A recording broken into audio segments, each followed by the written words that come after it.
இதுதான் இச்சினோனோ வில்லேஜ். இந்த பொம்மையெல்லாம் பார்க்கும்போது குழந்தைங்க யாரோ விளையாண்டுட்டு விட்டுட்டு போயிட்டாங்கன்னு நினைக்காதீங்க.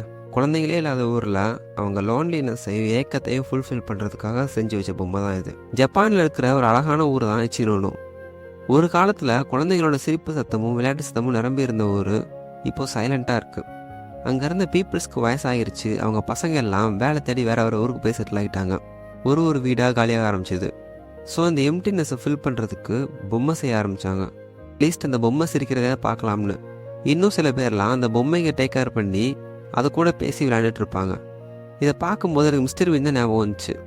ஒருவேளை நம்ம லவ்வை ஷேர் பண்ண ஆள் இல்லைன்னா எல்லாரும் இப்படி தான் ஆகிரும் போல. அந்த ஊரில் 60 வீடு தான் இருக்குது. அண்ட் எல்லாரும் 65 வயசுக்கு மேலே உள்ளவங்க, எக்ஸப்ட் ஒன் ஃபேமிலி.